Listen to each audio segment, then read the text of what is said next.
Jamie, it's been 22 years since Freaky Friday was a hit at the box office. Did you ever think you would see this day?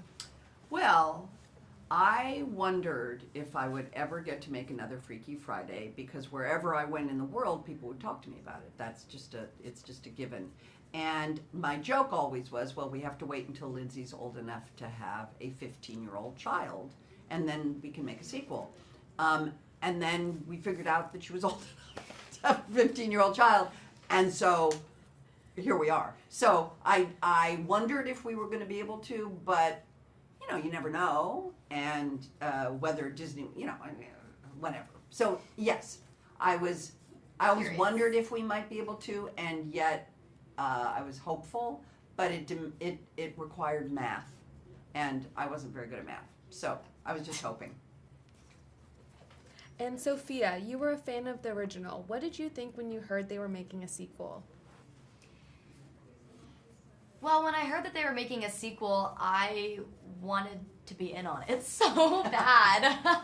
The only reason I had even heard about it was because one of my friends was auditioning for it, and I was like, oh my gosh, I need to audition for it. And thank God I reached out and did, because now Yes. I'm here, and it was the best time of my life.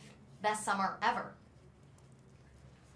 Jamie, were you able to easily slip back into the role of Tess, or did you have to take a completely new approach?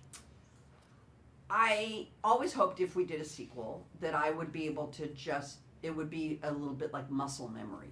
You know what I mean? Like I would be able to slip back into Tess. But I didn't know prior to reading the script and really learning about what the movie was going to be, that really who I was going to end up switching with was a 15-year-old English girl, fish out of water kind of beauty influencer kind of girl. And so that part of it was a little more complicated for me. It was a little more of a subtle shift. The original teenager that I played was pretty tropey and easy to slip into, because she was sort of this stroppy, angsty teenager, and that was sort of easy. Maybe also because I had a 15-year-old at home at the time, and so maybe, I don't know. But this was a more subtle thing. But obviously I know who Tess is, and Tess is, a therapist, and, that part of it was easy. The pretending to be Lily was more subtle and certainly challenging. Sophia, what can you tell us about your character, Lily, and how hard it was to perfect your British accent? Ooh. Yeah, I mean, preparing for Lily was, I don't want to say difficult, but it definitely required work, not only because of the accent.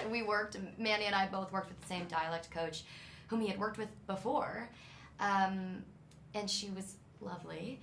But also, I think it was important for me to really humanize Lily, because when you read her on paper, she could easily just be this mean girl from London and kind of annoying and one note.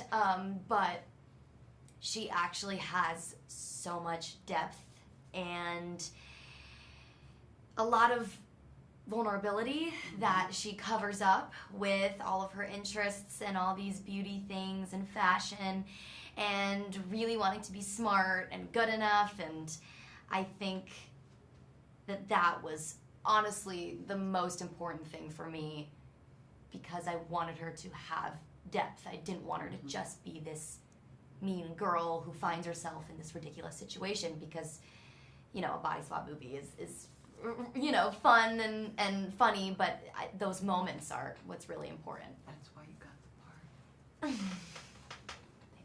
part. That's why you got the part. Thank you. Because there were some women who came in who kind of did play it like that, and you didn't. Just telling you. That's why you got the part. Jamie, the bond you share with Lindsay on screen is obviously genuine. Have the two of you remained in close contact over the past 2 decades? Yes. I love Lindsay Lohan. I have stayed in contact with Lindsay since we made Freaky Friday in 2003. She was 15 years old. And the movie came out and she was 16. And we have stayed in verbal, phone, texting. She has a wicked Bitmoji, you know, moji game. And we have seen each other over these 22 years many times. She will come to Los Angeles.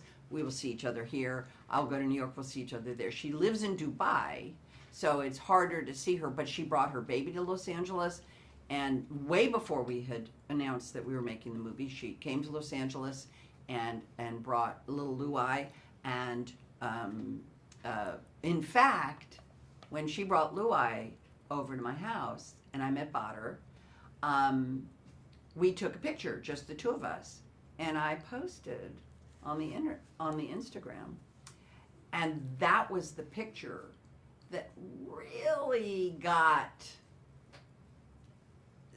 the energy started. That was really what got the energy started. Like, people loved seeing us. So we've known each other and seen each other for a long time. But more than anything, I think we both know that we care about each other, that we trust and are safe with each other, and that's something, obviously, that we have tried to establish because it's show-off business, right? It's a lot of business, and it's a really transactional business, and there are a lot of people that want things from you, and there's a lot of pushing and pulling, and a lot of looking around, and it's really important for me, personally, to make sure that we stay real with each other, and certainly it's going to happen with these young ones, and it certainly has happened with me and Lindsay.